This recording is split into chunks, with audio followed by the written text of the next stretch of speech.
guys, it's me, a Miss Thing. Welcome back to my channel and my bedroom. And if you'll notice a little something different about my bedroom,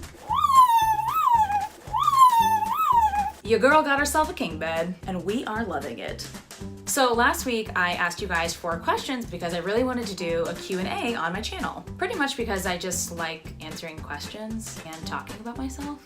Not sure if you picked up on that or not. And it's a cool way for you guys to get to know me better. I ended up getting a lot of questions and I'm definitely not gonna get through all of them. So you may or may not hear your question on here today, but I think I have enough maybe to do 2 separate Q&A videos. We'll just see how many I get through. And I have a co-host today. It's her first time joining us in the bedroom. She's clearly ready to assist. And her being here brings me to my first question. Marco asked, I need to know how Cece came to be such an angel child. I have a 6-month-old puppy and I'm so envious that Cece seems to stay at home by herself during the day.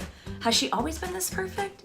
Did she have a crazy puppy stage? Great question, Margot. I got really lucky with Cece. She is an angel child and she kind of always has been. I think it has something to do with the breed. She is a Cavapoo, which is half King Charles Cavalier and half Poodle. And there's something about that temperament that just creates a baby angel child. Don't get me wrong, she did have crazy puppiness in her, but it really wasn't more than peeing and pooping in the house. But she's never been destructive, she's never eaten stuff, she doesn't tear stuff up. I've actually left dry goods in packages on the floor by accident, and she doesn't touch them. I just got really lucky. Right, Kiki?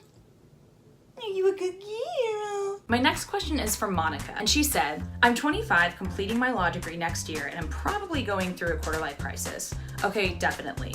Like some days I feel like I can conquer the world and have clear plans for the future, and others I feel like a completely stupid teenager stuck in the middle of this life. Have you experienced a quarter-life crisis?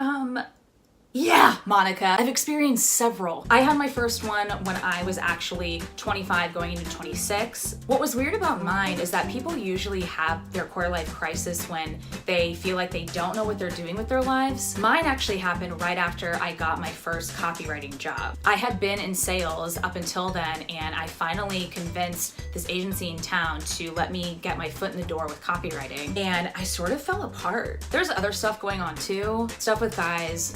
Always. A semi-friend talked shit on me and I heard about it. That made me really question myself and if I was a good person or not. And I just sort of broke for a little bit. That was actually the first time that I experienced true depression. I don't think I'd ever been that low mentally. And I think that mid-20s are the quintessential midlife crisis age. There's so much transitioning happening. You're going from your early 20s where you really don't give a shit about most anything and it's all about having fun. You can totally lean on the fact that you are young and still figuring it out. And then you hit your mid-20s and it's like, oh my God, what am I doing? What is anything? Who am I? What is life? And I completely went through that. But look at me now! Still figuring things out, but I got through it and it's absolutely a part of growing up. It's almost a rite of passage. It will pass. My next question is, how were you as a teenager? Dramatic. The same person asked, what age do you think has been your best year so far? 30. 100% right now. Where I am now compared to how I was even 2 or 3 years ago is massively different. Madison wrote me, what kind of music do you listen to? I love this question. I would say most of what I listen to is hip hop. Like I love trap rap so much. I work out to hip hop. I listen to hip hop at my desk. It actually calms me. Hip hop is my #1 for sure. But a couple of my other favorite artists right now, St. Vincent, Sylvan Esso, Sleigh Bells, Miley Cyrus. Yes, I'm serious, I love her. But I hate country and won't touch it with a 10-foot pole. I love this question.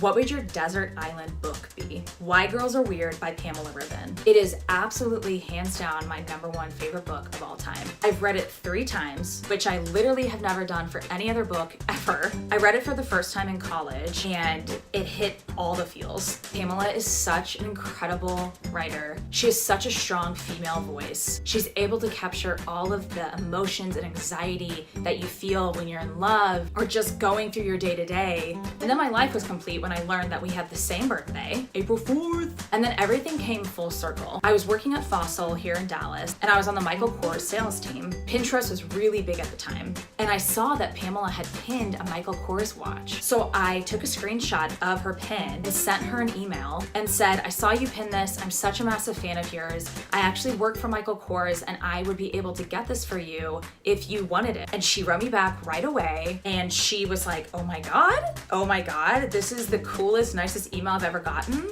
I would love for you to send me that watch. Do you have a favorite book of mine? I would love to send an autographed book to you. So we did this exchange and she sent me a copy of Why Girls Are Weird and wrote a note in it and called me her birthday twin. And it was just, I'm getting like emotional talking about it.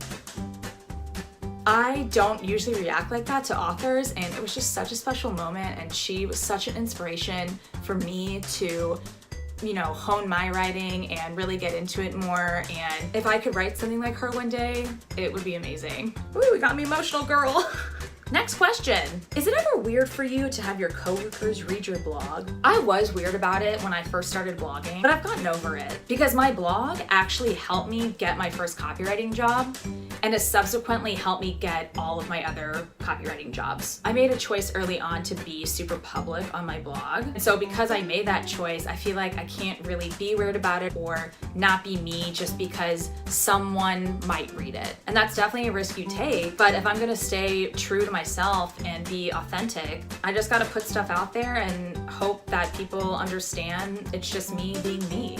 Okay, this one's a fun one. I would like to know how you make your lipstick last all day, or are you touching up like crazy? I touch up like crazy. I cannot keep this shit on my lips, but you know who can? Ellen. I've never seen someone keep lipstick on their mouth all day through multiple meals and drinks like Ellen does. It is absolutely mind-blowing. And I've tried, but it comes off like that. Mattes definitely do better for me. That's why I love the Jungle Red semi-matte from NARS. I don't have it on now, but that's my typical red. And the semi-matte makes it stay in place, but also it doesn't look super dry. Someone asked, what motivated you to begin your blogging journey? Did you ever have any hesitations or fears before you started? You know, I really didn't, because I started it so long ago when blogging wasn't what it was now. I'm not saying that in a hipster way, like I was blogging before anyone else was blogging. I just literally started it because I wasn't writing for a living yet, but I had all this creative energy and I needed an outlet. And I've been doing it now for 8 years. If you're bored one day, you should totally go back to my 2010 archives and see how far your girl has come. Also, no judgment, because I know how terrible it was when I first started it. I literally was word vomiting onto the keyboard. This one excites me. Would you talk about your journey with BBG? I thought you never asked. So I've been doing Kayla Itzein's Bikini Body Guide workout program for 3 years now. It is the only program that has worked for me. I was one of those sporadic worker-outers. Like I would get on a big high and I'd start going to the gym. I thought I was doing the right things, but I wasn't seeing any results. So I looked into BBG and I started it, and within 4 weeks, I was already seeing changes. It's just such an amazing program, and it's challenging, but it's not impossible. My biggest piece of advice with BBG, don't give up. Because if you're just starting on your fitness journey, you're not gonna be able to do all of the moves. Like you're not gonna be able to do push-ups, like real push-ups, not on your knees. And you might only be able to do 3 burpees in a row before you wanna die. But the entire thing is about building up that strength. I still struggle to this day. Like I'm always taking breaks. I'm always pausing, but I don't beat myself up about it because I'm doing it.